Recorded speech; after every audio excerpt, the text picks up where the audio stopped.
हिंदी को हम यदि व्यवहार की भाषा बनाना चाहते हैं तो क्यों न हम व्यावहारिक व्याकरण की बात करें। व्याकरण के सैद्धांतिक रूप पर अधिक निर्भर न होते हुए उसे सामान्य जीवन के साथ जोड़कर उसके व्यावहारिक रूप को महत्व दें, ताकि भाषा की सहजता, स्वाभाविकता और सृजनात्मकता नष्ट न हो और विद्यार्थियों पर व्याकरण के शिक्षण का अच्छा प्रभाव पड़ सके। प्राथमिक स्तर पर हिंदी भाषा के शिक्षण में व्याकरण शिक्षण की क्या भूमिका होती है? भाषा पहले आती है या व्याकरण पहले आता है? हिंदी में संज्ञा, सर्वनाम, विशेषण, क्रिया, क्रिया विशेषण और वाक्यों का प्रयोग कैसे करवाया जाए? किन अभ्यास कार्यों के माध्यम से व्याकरण का पठन पाठन सरल बनाया जाए? इन सभी प्रश्नों पर कार्यशाला के अंतर्गत विचार किया जाएगा। भाषा विज्ञान के विशेषज्ञ प्रोफेसर हाइंस वर्नर वेस्लर उच्च प्राथमिक स्तर पर हिंदी व्याकरण पढ़ाने की विधियों पर प्रकाश डालेंगे। शिक्षकों को प्रशिक्षित किया जा रहा है ताकि वे व्याकरण को प्रभावी ढंग से पढ़ा सकें और व्याकरण सीखना बच्चों के लिए आसान हो जाए और हिंदी भाषा के प्रति वे अधिक आकर्षित हो सकें। वास्तव में हिंदी का जो व्याकरण है वो आसान है, बहुत मुश्किल नहीं है। मुश्किल तो रहते हैं क्रिया प्रयोग में, वाक्य विन्यास में मुश्किलात तो है, पर व्याकरण अपने आप में इस तरह से सरल है कि क्योंकि उसमें बहुत सारे अपवाद नहीं है। प्रोफेसर जी, जिसे आप ये कार्यशाला संचालित कर रहे हैं, तो हमें बताएं कि आज हम विश्व हिंदी दिवस भी मना रहे हैं, तो आज के समय में हिंदी की जो स्थिति है वो कैसी है? एक तो ये है कि हिंदुस्तान में हिंदी औपचारिक भाषा है, यहाँ मॉरिशस में भी औपचारिक भाषा है, और इधर उधर इस दुनिया में भारत प्रवासी समाज होते हैं जहाँ कम से कम कुछ हद तक हिंदी चलती है। एक तो ये है कि हिंदुस्तान के अंदर में, हिंदुस्तान के बाहर प्रवासी समाज में, और मेरे जैसे लोग हैं जो गैर प्रवासी हैं और जिन्होंने हिंदी सीखी किसी तरह से, तो मैं अकेला नहीं हूँ, कई लोग हैं पश्चिमी देशों में, मध्य अमेरिका में, उत्तर अमेरिका में, पूर्वी एशिया में भी है, अफ्रीका में भी है, और वो सब मिलाकर हमारे सामने वही सवाल खड़ा कर देता है कि आजकल सचमुच हिंदी विश्व भाषा बन चुकी है या विश्व भाषा बननी है। इस सवाल का जवाब देना आसान काम नहीं है। मुझको लगता है अगर सचमुच हिंदी जैसे संयुक्त राष्ट्र संघ की एक औपचारिक भाषा बन जाए तो ये एक तरह से एक बहुत बड़ा फ़ायदा होगा हिंदी के लिए। पर सबसे महत्वपूर्ण ये है कि हम हिंदी में हमेशा, जब मुझको बोलने का मौका मिलता है हिंदुस्तान में या किसी दूसरे देश में जहाँ हिंदी के प्रेमी मिलते हैं, तो मैं आत्मविश्वास की बात भी उठाता हूँ, क्योंकि बहुत अक्सर हिंदी बोलने वालों, खासकर जिन लोगों की मातृभाषा हिंदी है, इन लोगों में वो आत्मविश्वास नहीं, उनको लगता है वो हम पूरी दुनिया तक हम अंग्रेज़ी या शायद फ्रेंच के साथ, स्पेनिश के साथ पहुंच सकते हैं, पर हिंदी के साथ नहीं। मैं हमेशा कहता हूँ वो मेरे ख्याल से वो बात गलत है। हर किसी ज़ुबान के साथ हम आधुनिक काल तक पहुंच सकते हैं। हर किसी ज़ुबान के अंदर आधुनिकता निहित है। जिस तरह से अरबी है, रूसी है, चीनी है। हम चीनी का नमूना जब हम देख लेते हैं, क्या चीन कम आधुनिक है क्योंकि वहाँ अंग्रेज़ी प्रचलित नहीं है? नहीं, ऐसा बिल्कुल नहीं है। कोरिया के साथ भी, जापान के साथ वही कहानी है। अपनी ज़ुबान इस्तेमाल करने से उसको इसमें तरक्की ले आने में वही कुंजी है प्रगति के लिए। और जैसे हिंदी जो है अभी विश्व की तीसरी ऐसी भाषा है जो सबसे ज़्यादा बोली जाती है। वो तो है, पर हम ना सिर्फ आंकड़ों को देखना चाहिए, मेरे ख्याल से हमको देखना चाहिए इसके अंदर में क्या निहित है। और एक बहुत पुरानी साहित्य की परंपरा है। बहुत लोग हिंदी द्वितीय भाषा के रूप में बोलते हैं हिंदुस्तान में, बाहर भी। और इसके अलावा हिंदी के अंदर में आधुनिकता भी है। और इन सारी चीज़ों को देखकर किसी हिंदी को किसी पर थोपने की बात नहीं है। इन सारी चीज़ों को देखकर हमको अपने से पूछनी है कि नई पीढ़ियों तक हम कैसे पहुंचा सकती है हिंदी, कि लोग ना समझे कि हिंदी नाना नानी दादा दादी की ज़ुबान है और हमारी शायद त्योहारों की ज़ुबान है, एक तरह से गीतों की ज़ुबान है, पर ये हमारी सोच, हिंदी हमारी अपनी है। वही सवाल हमारे सामने खड़ा है। तो आप जिसे मॉरिशस में यहाँ पर आए हुए हैं विश्व हिंदी दिवस के संदर्भ में, और यहाँ पर जो कार्यशाला आप संचालित कर रहे हैं, तो आप हमें बताएं कि आपका क्या अनुभव रहा यहाँ पे, जो हिंदी के शिक्षक हैं, यहाँ पे हिंदी की जो स्थिति है, स्तर क्या है? ये मेरे लिए आज की जो कार्यशाला है जिसके अंदर में मैं शामिल हूँ, ये मेरे लिए एक अनोखा अनुभव है एक तरह से। अभी तक वैसे हमारे यहाँ स्वीडन में हम छात्रों को पढ़ाते हैं जो विश्वविद्यालय में शामिल हैं, बड़े लोग हैं, वैसे बच्चे हम सब हैं। और हिंदी में कहते हैं जो छात्र हैं, हम अध्यापक के तौर पर उनको बच्चे ही कहते हैं और ये प्यार से हम कहते हैं। तो पर प्राथमिक स्तर पर पढ़ाने का मेरे लिए मुझको कभी ज़िंदगी में मौका नहीं मिला। और अब इन लोगों से बात करके मेरे सामने एक तस्वीर बन जाती है कि यहाँ गांव में क्या हाल चाल है, क्या मानसिकता है, लोग क्या चाहते हैं, बच्चे क्या सोचते हैं वगैरह। वैसे चीज़ें जल्दी से बदलती हैं। यहाँ जैसे मॉरिशस में क्रियोल बहुत सशक्त ढंग से आगे बढ़ रही है, हिंदी कमज़ोर होती जा रही है, वो यथार्थ है, वो हमारे सामने है। हम क्या कर सकते हैं बच्चों के दिल को मैं क्या कहूँगा संतुष्ट करने के लिए, वो हमको सोचना है। यहाँ से वो शुरू होना चाहिए। जो नई पीढ़ियाँ हैं वो स्मार्टफोन शुरू से इस्तेमाल करते हैं, इनका दिमाग शायद अलग ढंग से चलता भी है, क्योंकि पहले से वीडियो क्लिप्स, तस्वीरें देखते हैं, गूगल इस्तेमाल करते हैं, वीडियो गेम्स इस्तेमाल करते हैं वगैरह। यहाँ से हमको हिंदी के नए तरीके उत्पन्न करने हैं। जैसे आप डॉक्टर हेंस वर्नर वेस्लर हैं, आप स्विट्ज़रलैंड से हैं, तो आप मैं स्वीडन का हूँ, स्वीडन से है।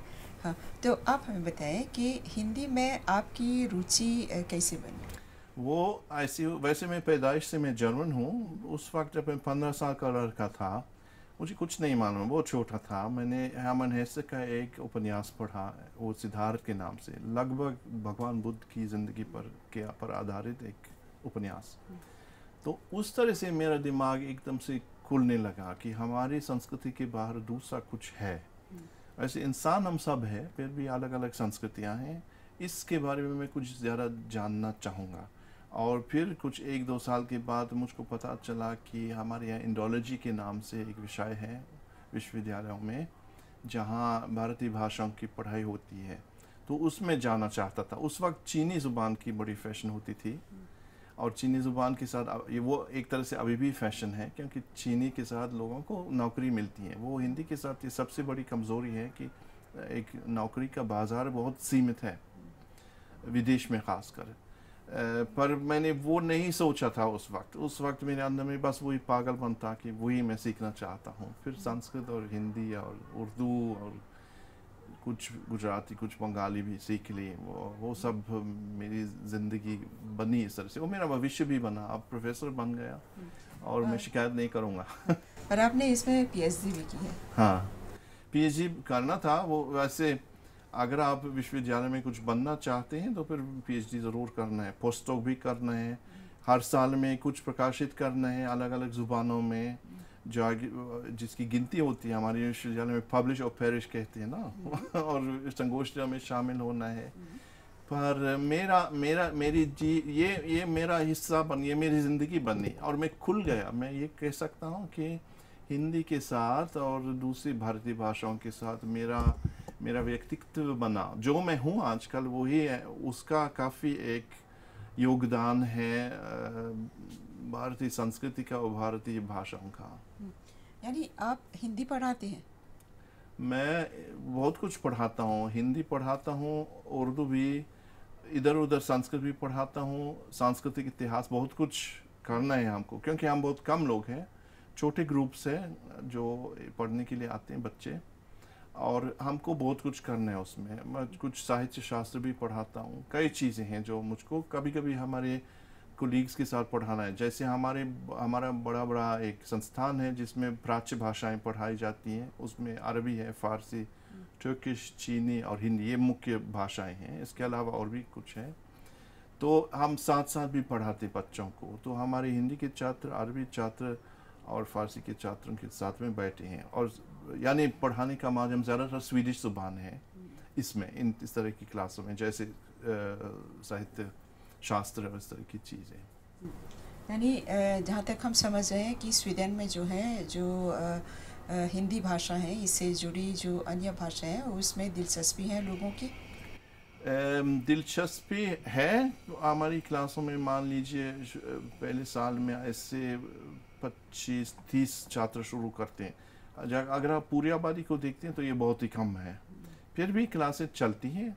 और मेरे ख्याल से अगर चीनी की तरह वो यानी द्विभाषियों की मांग होती बाज़ार में और अनुवादकों की मांग होती, तो फिर बहुत और लोग आसानी से बहुत जल्दी में आते थे। तो वो सब मैं ये कहूँगा, अगर सचमुच हिंदी भविष्य में एक इस तरह की औपचारिक भाषा बन जाए और लोग ज़्यादातर हिंदी इस्तेमाल कर रहे हैं अंतर्राष्ट्रीय स्तर पर भी, तो फिर अनुवादक अपने आप से आएंगे, क्योंकि दिलचस्पी तो है। और अब हमारे सामने वो सवाल है कि बाद में हिंदी को लेके हम क्या, बाज़ार में हम क्या नौकरी मिलेगी बाद में। पर मैं देखता हूँ हमारे बच्चे, हिंदी न सिर्फ एक भाषा है, पर उसके साथ लोगों के अंदर में जिसको कहते हैं आंतर सांस्कृतिक संपर्क का कुछ ज्ञान आ जाता है, खुलेपन पूरी दुनिया के लिए। और वैश्वीकरण तो चल रहा है, हमारी जागरूकता बननी चाहिए कि इस दुनिया में कितने लोग हैं। हम सब एक तरह से एक गांव में रहते हैं, और फिर एक गांव के अंदर में भी हमको थोड़ी कोशिश करनी है कि हम दूसरे को समझें और इनकी ज़रूरतें देख लें और इस तरह की चीज़ें। इसके अलावा बहुत सारी चुनौतियाँ हैं। पर्यावरण रक्षा एक बहुत बड़ी चुनौती है। तो अगर हम लोगों के दिल तक नहीं पहुंच पाते और अंग्रेज़ी के साथ हम लोगों के दिल तक नहीं पहुंच पाएंगे, तो फिर हिंदी और दूसरी ज़ुबान की स्वाहिली, जो भी ज़ुबान, अरबी, चीनी की बहुत ज़रूरत है। और ये भी ज़रूरी है कि कुछ लोग पूरी दुनिया की ज़ुबानें सीख लें।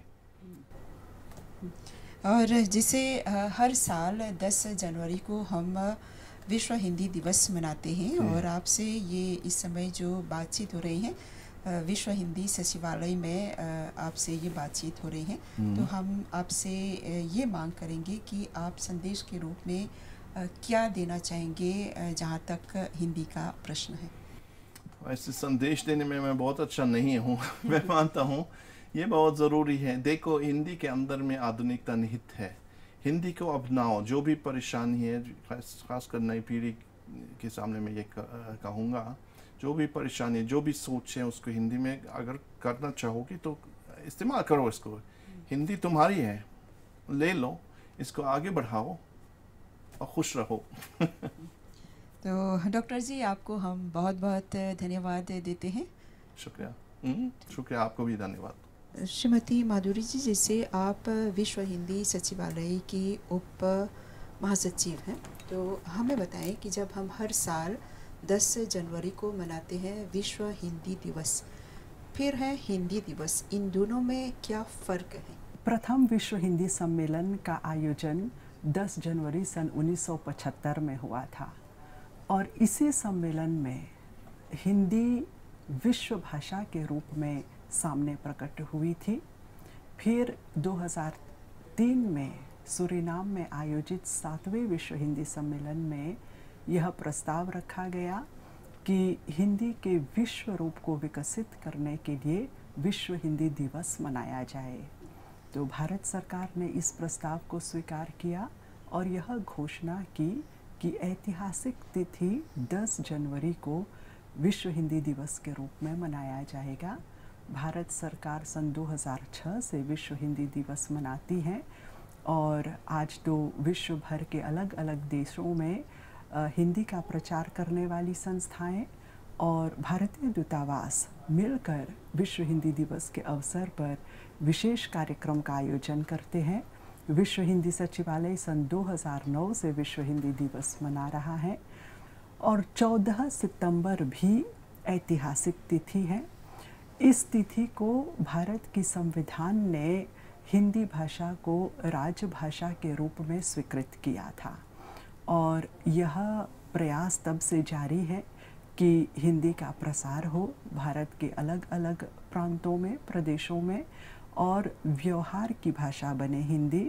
फिर हिंदी भारत से निकलकर जब विश्व में पहुंचती है तो उसको विश्व रूप प्राप्त होता है, तभी वो एक देश की भाषा न रहकर विश्व भाषा बन जाती है।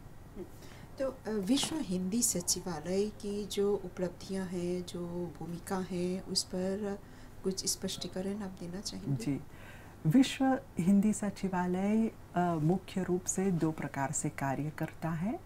एक अंतर्राष्ट्रीय स्तर पर हिंदी भाषा का प्रचार करना और दूसरा एक उचित मंच तैयार करना जिससे कि हिंदी भाषा संयुक्त राष्ट्र संघ तक पहुंच सके।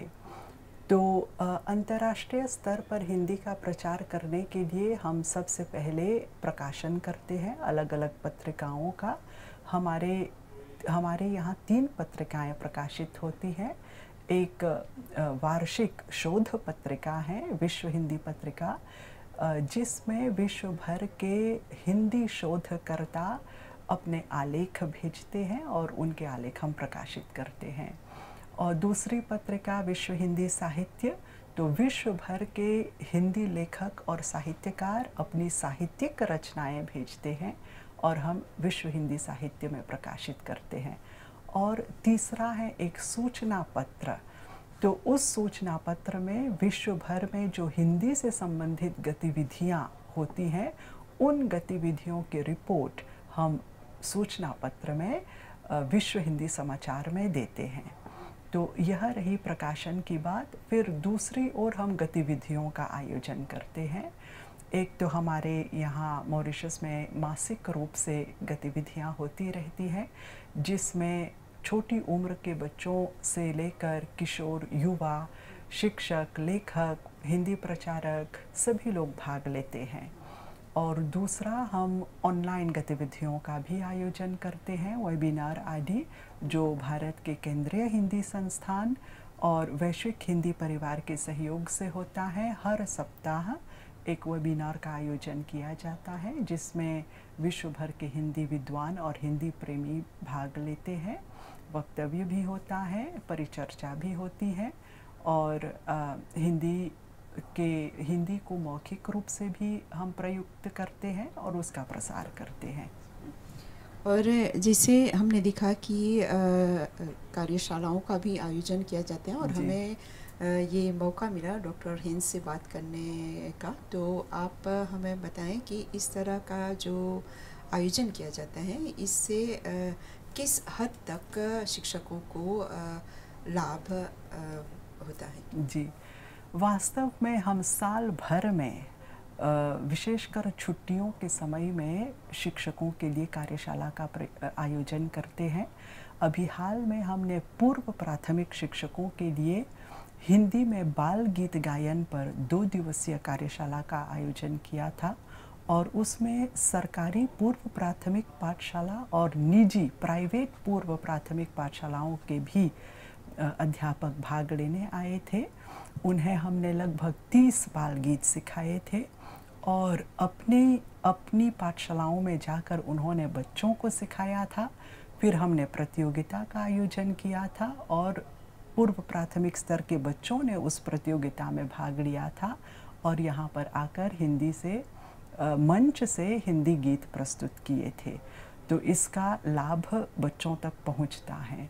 दूसरा, प्राथमिक स्तर और माध्यमिक स्तर के भी शिक्षकों के लिए हम निरंतर कार्यशाला का आयोजन करते हैं, कभी हिंदी भाषा को लेकर, कभी हिंदी साहित्य के शिक्षण को लेकर। और मॉरिशस में हमने देखा है कि बैठका का बहुत ज़्यादा योगदान रहा है हिंदी भाषा को आगे बढ़ाने में। हाँ, तो इस कार्यशाला में हमने देखा कि बैठका के जो कुछ शिक्षक हैं वे लोग भी ले रहे हैं जी। तो इस पर आपको क्या कहना है? जी, देखिए, प्राथमिक स्तर के बच्चे सरकारी पाठशालाओं में भी पढ़ते हैं, निजी पाठशालाओं में भी पढ़ते हैं और बैठकाओं में भी पढ़ते हैं।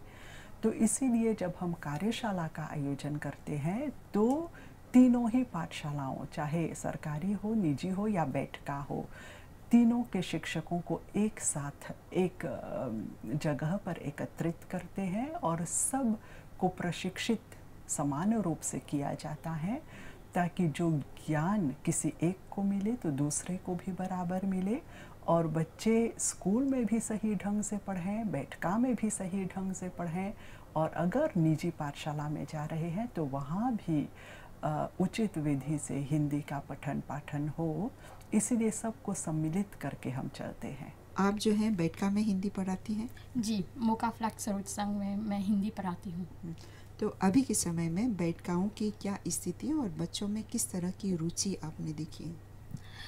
अगर देखा जाए तो पहले अधिक थी पर अभी कुछ कम हो गए हैं, पर हम अपनी भरसक प्रयास कर रहे हैं कि अधिक से अधिक छात्र को बैठकाओं में हिंदी सीखने के लिए अधिक से अधिक उनमें जागरूकता लानी चाहिए।